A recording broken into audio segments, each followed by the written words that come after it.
हंसाना चाहते हो तो आप बगैर किसी को चोट पहुंचाए आप मुझे हंसा के दिखाओ तो मुझे मजा आएगा। मामला सच में तगड़ा हो गया है। देखो, जब भी कॉमेडी और कंट्रोवर्सी साथ में चलती है तो बवाल होना तय रहता है। इस बार निशाने पर है स्टैंड अप कॉमेडियन समय रैना और पॉडकास्टर रणवीर अलाहाबादिया, जिनका YouTube show India's got talent सुर्खियों में आ गया है। एक वायरल वीडियो क्लिप ने इंटरनेट पर तहलका मचा दिया है, जिसमें शो के दौरान कुछ बेहद आपत्तिजनक और वल्गर बातें हुई। अब मामला सिर्फ सोशल मीडिया की आलोचना तक सीमित नहीं रहा, बल्कि कई लोगों ने पुलिस में शिकायत दर्ज भी कर दी है और इसे महिलाओं के सम्मान से जोड़कर देखा जा रहा है।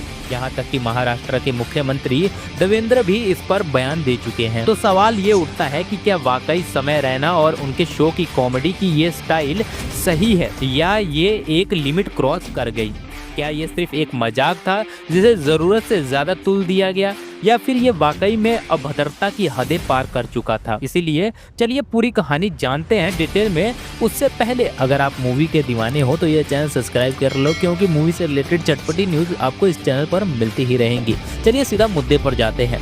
सबसे पहले, कौन है समय रैना? समय रैना एक जाने माने भारतीय स्टैंड अप कॉमेडियन और यूट्यूबर हैं जो अपनी डार्क और एज्ड ह्यूमर के लिए मशहूर हैं। जम्मू कश्मीर के कश्मीरी पंडित परिवार में जन्मे समय ने अपनी पढ़ाई पुणे में की, लेकिन उनका असली इंटरेस्ट स्टैंड अप कॉमेडी में था। 2017 में उन्होंने ओपन माइक से अपने कैरियर की शुरुआत की और धीरे धीरे इंडस्ट्री में पहचान बनाने लगे। उनकी सबसे बड़ी सफलता तब सामने आई जब उन्होंने कॉमिक्स्तान के सीजन 2 को जीतकर खुद को एक एस्टेब्लिश कॉमेडियन के रूप में साबित किया। लेकिन अब उनका नाम विवादों में है और ये देखना दिलचस्प होगा कि उनका कैरियर इस विवाद के बाद किस दिशा में जाता है। समय रैना का इंडियाज गॉट टैलेंट एक अनोखा यूट्यूब शो है जिसे जून 2024 में लॉन्च किया गया था। इस शो का कंसेप्ट भारतीय टैलेंट शो से अलग है, क्योंकि इसमें कंटेस्टेंट को न केवल अपनी प्रतिभा दिखानी होती है, बल्कि वे जजों के सख्त सवालों और ह्यूमर्स रोस्टिंग का भी सामना करते हैं। शो का टोन काफी सटायरिकल और कंट्रोवर्शियल रहता है, जहां कई बार ह्यूमर और वल्गैरिटी के बीच की लाइन धुंधली हो जाती है। इसका फॉर्मेट अमेरिकी कॉमेडी पॉडकास्टर किल टोनी से इंस्पायर माना जाता है। शो की पॉपुलैरिटी इतनी बढ़ गई कि हर एपिसोड को 20 से 40 मिलियन व्यूज मिल रहे थे और इसे लेकर एक ऐप भी लॉन्च किया गया जिसमें अनसेंसर्ड कंटेंट मौजूद था। लेकिन यही नो फिल्टर अप्रोच इस बार भारी पड़ गई और शो की कंट्रोवर्सी ने इसे लीगल ट्रबल में डाल दिया। इस पूरे विवाद की शुरुआत तब हुई थी जब इंडियाज गॉट टैलेंट के एक एपिसोड में रणवीर ने एक कंटेस्टेंट से पूछा बेहद आपत्तिजनक सवाल। उन्होंने पूछा, तुम अपने पेरेंट्स को रोज इंटीमेट होते देखना पसंद करोगे या एक बार खुद पार्टिसिपेट करोगे ताकि वे रुक जाएं? इस सवाल ने ऑडियंस को हैरान कर दिया और सोशल मीडिया पर जबरदस्त नेगेटिव रिएक्शन आ गया। इसके अलावा रणवीर ने एक और गेस्ट से साइज ऑफ पेनिस पर सवाल किया और यहाँ तक कि किसी को सिर्फ एक काम करने पर 2 करोड़ देने की बात कह दो कि काफी वल्गर था। इस तरह के डायलॉग्स को लेकर लोगों ने जबरदस्त विरोध किया। इसे महिलाओं के सम्मान और डिजिटल प्लेटफॉर्म पर बढ़ती अभद्रता से जोड़कर देखा जाने लगा। विवाद इतना बढ़ गया कि पुलिस में शिकायतें दर्ज होने लगी और सोशल मीडिया पर लोगों ने शो को बैन करने तक की मांग रख दी। सिर्फ यूट्यूब तक सीमित नहीं रहा, बल्कि लीगल और पॉलिटिकल स्तर तक पहुंच चुका है। रणवीर अलाहाबादिया ने माफी क्यों मांगी? जब विवाद इतना बढ़ गया और शिकायतें दर्ज हो गई तो रणवीर ने पब्लिक की माफी मांगने का फैसला किया।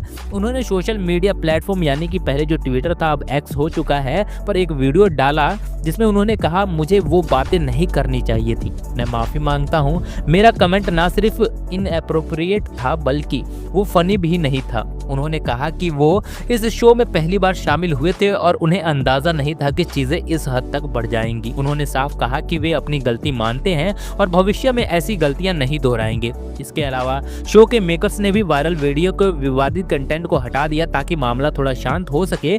लेकिन सवाल ये है कि क्या सिर्फ माफी मांगने से विवाद खत्म हो जाएगा? अब सबसे बड़ा सवाल यही है कि इस मामले का फाइनल रिजल्ट क्या होगा।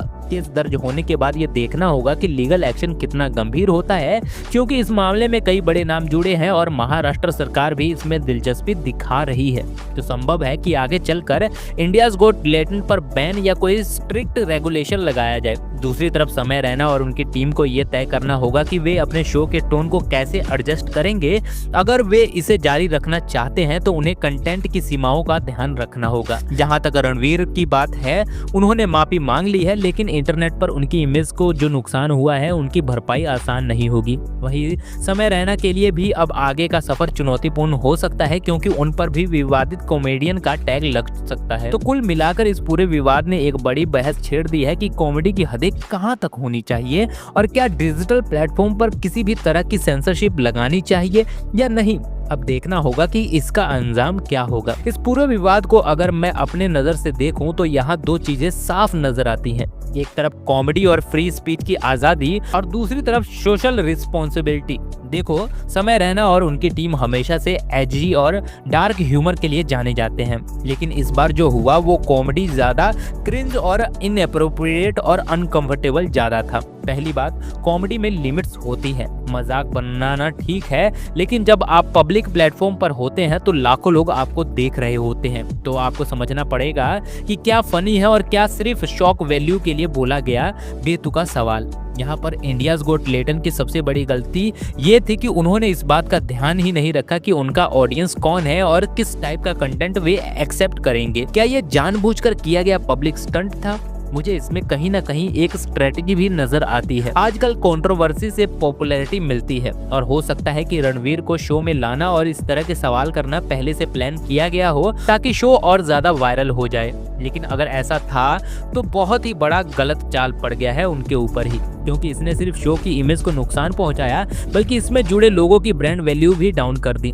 तीसरी बात, रणवीर की माफी। उन्होंने माफी मांग ली, लेकिन सवाल ये है कि क्या माफी काफी है? माफी मांगना आसान होता है, लेकिन इंटरनेट पर एक बार इमेज खराब हो जाए तो उसे सही करना बहुत ही मुश्किल होता है। रणवीर का कंटेंट हमेशा से सेल्फ हेल्प और मोटिवेशन टाइप का रहा है, लेकिन अब उन पर भी विवादित इन्फ्लुएंसर का टैग लग चुका है। अब सबसे बड़ा सवाल ये है कि आगे क्या होगा। मेरी राय में समय रैना और उनकी टीम को अब सोच समझकर आगे बढ़ना होगा। अगर वे शो कंटिन्यू करना चाहते हैं तो उन्हें अपने कंटेंट का टोन थोड़ा बैलेंस करना होगा, क्योंकि आज का डिजिटल ऑडियंस बहुत ही सेंसिटिव हो चुका है। दूसरी बात, अगर इस मामले में लीगल एक्शन और सख्त हुआ तो यूट्यूब और दूसरे प्लेटफॉर्म पर भी सख्ती बढ़ सकती है। तो कुल मिलाकर मेरी नजर में ये पूरा मामला हमें यही सिखाता है कि कॉमेडी और फ्रीडम ऑफ स्पीच का मतलब ये नहीं कि कुछ भी बोल दिया जाए। ह्यूमर और रिस्पॉन्सिबिलिटी के बीच एक बैलेंस जरूरी है, नहीं तो आज की दुनिया में एक छोटी सी गलती आपको इंटरनेट पर हमेशा के लिए विलन बना सकती है। बाकी आपका इस मुद्दे पर क्या कहना है हमें नीचे कमेंट बॉक्स में जरूर बताइएगा, और ऐसी वीडियोस देखने के लिए चैनल को सब्सक्राइब करना मत भूलिएगा।